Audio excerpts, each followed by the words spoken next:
নমস্কার, কেমন আছেন সবাই? রিঙ্কার সংসারে সবাইকে স্বাগত। আজ রবিবার, সকাল 8টা, স্নান আমার কমপ্লিট। ওরা ঘুমোচ্ছিল তখনই, আর ওরা ঘুরতে যাওয়ার পরেই আমি বিছানাটা আগে তুলে নিই, কারণ আজ তার বাবার, রিকির বাবার ইচ্ছা আজ বেগুনি আর কুমড়োর চপ দিয়ে মুড়ি খাবে। কারণ মুড়ি আমাদের ঘরে অনেক দিন পর এলো। এখানে মুড়িটা তেমন স্বাদও নেই, আর সত্যি কথা বলতে মুড়ির দামটাও যেন প্রচুর। এইবারে দোকানে যেয়ে শুনলো যে মুড়ির দামটা একটু কমেছে, কারণ কোনো বাঙালি নাকি মুড়ি আর নিচ্ছে না দাম বাড়িয়ে দেওয়ার জন্য। তো যাই হোক, আমি কুমড়ো আর বেগুন নিয়ে রান্নাঘরে চলে এসেছি। প্রথমে ভেবেছিলাম ছুরি দিয়ে কাটবো, তারপরে মনে পড়লো না, আজ কোনো আমি রিস্ক নেব না, কারণ আমি ছুরি দিয়ে কাটতে পারছি না। সেই কারণে আমি ছুরিটাকে একটু পরেই সাইড করে, আমি আমার বাবা বাঙালি, বটিতেই ঠিক আছে, সেই কারণে আমি বটিতেই কাটবো। তবুও খোসাটা ছাড়ানোর চেষ্টা অনেকক্ষণ ধরে করছি, কিন্তু পারছি না। দেখছি হাত স্লিপ খাচ্ছে, সেই কারণে কোনো না রিস্ক নিয়ে বসে গেলাম বটিতে।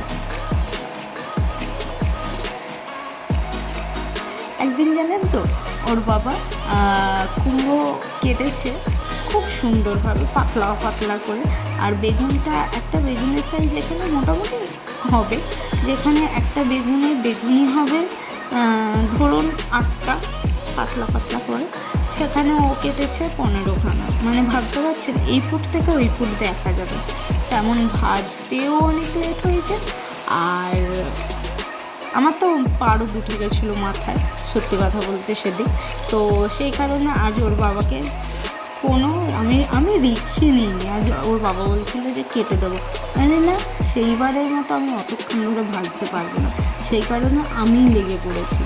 তো আজকে কুমড়োটা প্রায় ছোটো ছোটো করেই কাটবো, কারণ যত তাড়াতাড়ি হয়ে যাবে ততই ভালো। কারণ মেয়ে ঘুরতে গিয়েছে, চলে আসলেই বাস আমার সব ভাজা লাটে উঠে যাবে। সেই কারণে তাড়াতাড়ি চেষ্টা করছি, কিন্তু আমি সত্যি কথা বলতে বটিতেও বলো আর চাকুতেও বলো, তাড়াতাড়ি কোনো কাজ আমি করতে পারি না। আর আমি দেখেছি সব কিছু তাড়া আমি যখনই হবে, আমার জিনিসটা পুরো বৃথা যাবে। সেই কারণে এত পাতলা পাতলা করে কাটছি। পরে তার কমেন্ট এসেছে একটু মোটা হয়ে গেছে, কিন্তু যথেষ্ট পাতলা। আর এখানে না গোল বেগুন বলে আমি গোল করেই কাটছি, আর লম্বা বলে সুন্দর লাগতো দেখতে, দোকানের মতো লম্বা লম্বা, কিন্তু না, এখানে একটু গোল বেগুন, সেই জন্যে আজকে অনেকগুলোই করব, কারণ আজ দুপুরেও এইগুলো দিয়ে খাওয়া হবে।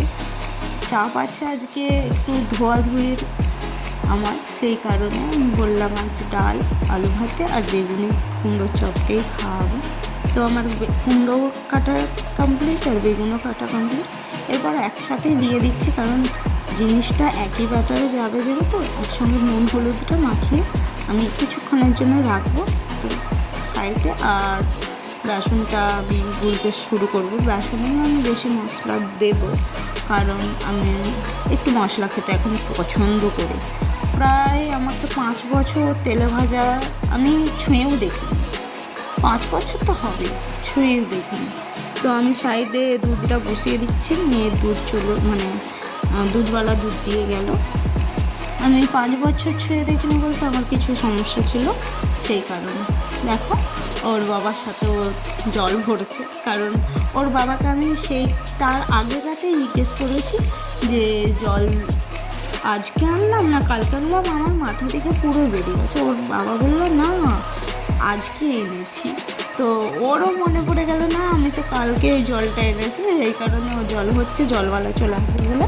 আর এদিকে আমি শরবতটা ওকে রেডি করে দিয়ে দিলাম। এরপর বেসনের মধ্যে একটুখানি নুন, কারণ আমার এতটাই হাতে নুন পড়ে যায় কোনো তরকারিতে, আমি যখনই ভাববো একটু কম করে নুন দেবো, সেদিনই আমার বেশি করে নুন পড়বে। মানে প্রায় সময় আমার তরকারিতে নুন হয়ে যায়, আমি জানি না যতই কম দিই। আর বেসনে দেব হলুদ, নুন, আর একটু জল, আর একটু ধনেপাতা, আর একটু কাঁচা লঙ্কা দেওয়ার কারণ এটা, কারণ আমার মেয়ে আজকে তেলে ভাজা খাবে না বলবো না, কারণ ও কেড়েও খেয়ে নিতে পারে, ওর কোনো গ্যারান্টি নাই এখন। বড় হচ্ছে তো খাবারের দিকে একটু যেগুলোই আমরা খাই সেগুলোই খেতে চাই। অল্প করেই লঙ্কাটা দেব। দেশে গেলে আমি একটাই ভেবে রেখেছি, এখন আমি চপ দিয়ে মুড়ি খাবো, সত্যি কথা। কারণ দেশের এখন বাইরে থেকে 7-8 মাস এটা বুঝেছি, দেশের যে মানে আনন্দটা সেটা কোথাও পাওয়া যায় না, সত্যি কথা। যারা বাইরে থাকে তারাই একমাত্র বোঝে যে একা হাতে সামলানোটা কী কষ্টের, আর কতটা কষ্ট হয় যখন দেশে কোনো অনুষ্ঠান হয়। সব থেকে এইটাই বড় কথা। আমি এতে ধনেপাতা দিয়ে একটু বেসনটাকে গুলিয়ে নিয়ে একসাথেই সব দিয়ে দেবো, মানে একসাথে সব বলতে বেগুনও দেবো, কুমড়ো দেবো, মোটামুটি যেটা আমার হাতে উঠবে সেটাই আমি দেবো।